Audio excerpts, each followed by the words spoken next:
जय श्री कल्कि। ओम नमो भगवते वासुदेवाय। प्रधानमंत्री की इमरजेंसी मीटिंग, प्रधानमंत्री का पब्लिकली आकर बयान देना और राजनाथ सिंह जो हमारे रक्षा मंत्री हैं उनकी मीटिंग इमरजेंसी बुलाई गई उनके द्वारा।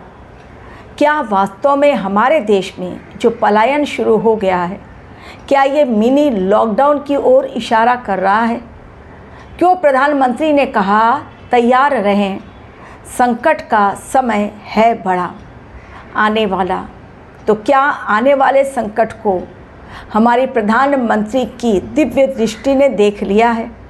क्या उनके पर्सनल एस्ट्रोलॉजर ने उन्हें कुछ गाइडेंस आने वाले समय के लिए इस प्रकार से दिया है कि वो पब्लिकली आकर लोगों को समझा रहे हैं कि भाई धैर्य रखें, समाधान ज़रूर निकलेगा। सरकार हर मोर्चे पर लड़ रही है, लेकिन इस समय पैनिक मोड में ना आए, क्योंकि संकट है ये बड़ा और टाइम लगेगा इससे निपटने में। यानी आने वाले महासंकट को लेकर प्रधानमंत्री की ने जो देखा वही सब कुछ संकेतों में हमें भी समझा दिया।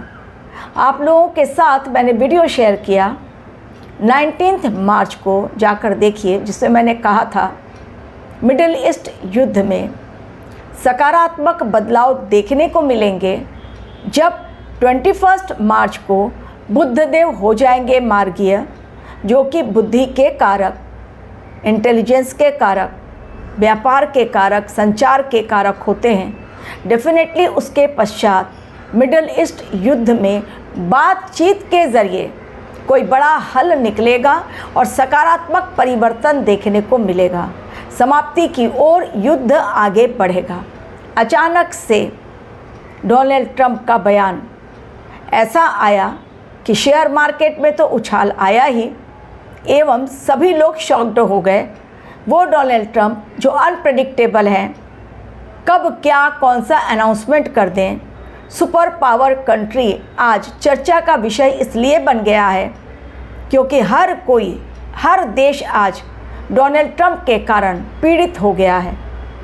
पूरे विश्व में जो तेल और गैस के कारण, एनर्जी के कारण हाहाकार मचा हुआ है, उसके पीछे कहीं ना कहीं डोनाल्ड ट्रंप का ही हाथ है। ना वो ईरान पर हमला करते, ना ये ऊर्जा संकट, तेल और गैस संकट का खतरा इतना विकराल रूप लेता जो इस समय थमने का नाम नहीं ले रहा है। लेकिन अचानक से 21 को हुए बुद्धदेव मार्गीय और 23 को डोनाल्ड ट्रंप अनाउंसमेंट कर देते हैं कि भाई 5 दिनों का सीज़ फायर। वो कहते हैं सीज़ फायर, लेकिन ईरान कहता है फायर, क्योंकि ये सीज़ फायर अधूरा तब तक जब तक कि डोनाल्ड ट्रंप अगला निशाना नहीं साधते ईरान के ऊपर। और ये सीज़ फायर अधूरा इसलिए क्योंकि इज़राइल ने अब भी प्रहार करना नहीं छोड़ा, ना ईरान ने इस युद्ध में अपने कदम पीछे खींचे। लेकिन बातचीत का दौर शुरू हो ही चुका है, जिसके लिए मैंने ऑलरेडी आप लोगों को टाइम दिया था। इसे ही कैलकुलेशन कहते हैं।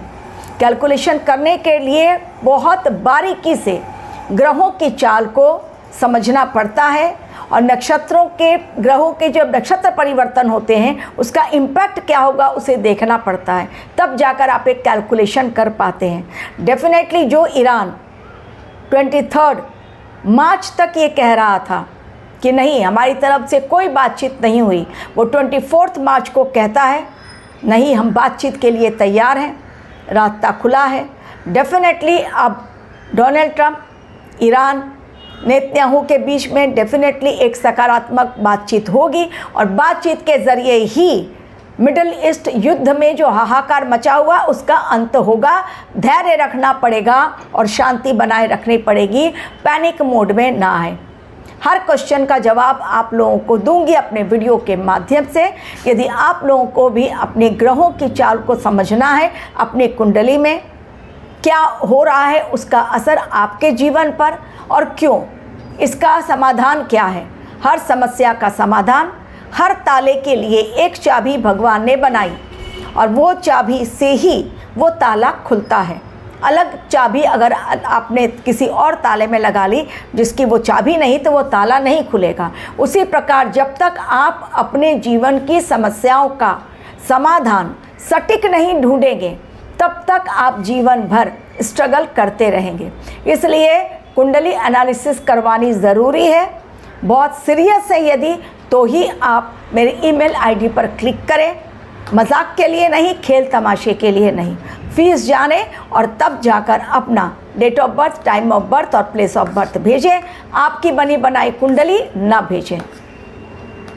अब ये जो समय है, जैसे मोदी ने ऑलरेडी, मोदी जी ने हम लोगों को एक चेतावनी देते हुए कहा, सावधान हो जाओ और सतर्क रहें। संकट है और ये संकट काल में हमें जिस प्रकार कोरोना के समय हम लोग लड़े थे एकजुट होकर, ये समय भी वैसा ही दिखलाई पड़ रहा है। मैंने क्यों कहा मिनी लॉकडाउन? क्योंकि लॉकडाउन में जो बात देखी गई थी, आज वही बात देखी जा रही है। पलायन देखा गया था मजदूरों का, वो पलायन जो हम लोगों ने बाहर की कंट्रीज़ में देखे। अभी रिसेंटली आपने देखा किस प्रकार से पलायन हो रहा है, और मोदी जी ने खुद अनाउंस किया कि 30-32 लाख के करीब जो भारतीय हैं बाहर फंसे हुए हैं, अब उनको धीरे धीरे करके लाखों की संख्या में ही हमारे देश में वो भारतीय वापस आ रहे हैं। सोचिए हमारे कितने ज़्यादा भारतीय, अभी ये संख्या करोड़ों में जा सकती है, लेकिन उन भारतीयों को लाने की प्रक्रिया चल रही है। प्रधानमंत्री उसमें भी काम कर रहे हैं और हमारे देश में लाखों की तादाद में भारतीय वापस आ रहे हैं और अपने आप को सुरक्षित महसूस कर रहे हैं। मजदूर कर रहे हैं पलायन प्रक्रिया जो बाहर के देशों में हो रही थी। ईरान खाली हो गया, 30 लाख के ऊपर ईरानी नागरिक ईरान छोड़कर चले गए। केवल ईरान नहीं, तेहरान, लेबनान, पूरी तरह से अब वहाँ से पलायन शुरू। जो वहाँ से पलायन हो रहा है, वही पलायन अब हमारे देश में मजदूर कर रहे हैं। स्टेशन पर लग रही है भीड़, क्योंकि उनके पास सिलेंडर नहीं खाने के लिए। जो सूरत में टेक्सटाइल मिल्स हैं, वो बिल्कुल सुनसान सन्नाटा पसरा हुआ है, क्योंकि वहाँ पर सिलेंडर नहीं है मजदूरों को खाना बनाने के लिए। ये तो उन मालिकों की जिम्मेदारी होनी चाहिए कि मजदूरों को आप कैसे खिलाते हैं। और क्यों ये समस्या आ रही है? ब्रह्मांड, जैसा मैंने कहा, कभी भी बिना किसी रीज़न के कोई घटना नहीं होती। आप ये ना समझिए केवल नरसंहार के लिए ये युद्ध हुआ है। ब्रह्मांड आँखों में उंगली डालकर दिखला रहा है असलियत क्या है। असलियत यही है कि केवल अमीरों के द्वारा ये धरती नहीं चलाई जा रही है। इस धरती को चलाने में और संसार की एनर्जी को बैलेंस करने में हर वर्ग अपना रोल निभाता है। उसमें मजदूर वर्ग भी बहुत इम्पोर्टेंट रोल प्ले करते हैं, लेकिन सबसे ज़्यादा पीड़ा उन्हें ही दी जाती है। उनके घरों में खाना नहीं, उनके तन पर कपड़े नहीं, उनको सैलरी टाइम पे नहीं। अगर वो नहीं तो फैक्ट्रीज हो जाती हैं बंद। तो किसी को भी कम नहीं आंकना चाहिए। ये ब्रह्मांड इस समय दिखला रहा है वाइट कॉलर्स को कि देखो, केवल तुम्हारे ज़रिए ये दुनिया नहीं चल रही। यहाँ पर एक चींटी की भी पावर होती है, और वो पावर इस समय दिखलाई पड़ रही है। जो बड़े बड़े टेक्सटाइल मिल्स बंद हो रहे हैं और जो बड़ी बड़ी फैक्ट्रीज़ में ताले लग रहे हैं, क्योंकि वहाँ मजदूर नहीं है, पलायन को मजबूर हो रहे हैं। वो अपने सिर पर बोझा लेके जा रहे हैं अपने गांव कि वहाँ पर तो खाना मिलेगा, हम लकड़ी का चूल्हा जला लेंगे, यहाँ तो हम भूखे मर जाएंगे। तो क्या मिनी लॉकडाउन लग सकता है हमारे देश में? जो क्वेश्चन मैंने पुट किया, क्योंकि प्रधानमंत्री ने चेतावनी एक दे दी है कि सतर्क रहें, सावधान रहें और पैनिक मोड में ना आए। तो मिनी लॉकडाउन भी नहीं लगेगा और लॉकडाउन भी नहीं लगेगा। हालांकि जो मैंने कहा पहले भी, अभी भी कह रही हूँ, राहु देव कुंभ राशि में, दुनिया होगी भ्रमित। इस समय भी दुनिया भ्रम जाल में पूरी तरह उलझ गई है। केवल हमारा देश नहीं बल्कि पूरा विश्व। सुप्रीम कोर्ट का कोई बड़ा फैसला आएगा, मैंने कहा था, वो भी ज़रा बता दूं। सुप्रीम कोर्ट ने क्या कहा कि जो लोग ईसाई धर्म अपना रहे हैं उनको SC और ST कोटा नहीं मिलेगा। सुप्रीम कोर्ट के द्वारा लिया गया बहुत इम्पोर्टेंट बड़ा फैसला क्योंकि इस समय धर्म परिवर्तन हो रहा है और लोग ईसाई धर्म को अपना रहे हैं। तो जो लोग भी अपनाएंगे उनको SC ST कोटा नहीं मिलेगा। बहुत बड़ी बात सुप्रीम कोर्ट के द्वारा। आने वाला समय बहुत बड़े बदलाव का है, लेकिन हमारा भारतवर्ष सुरक्षित है, लेकिन फिर भी सतर्कता बनाए रखनी है।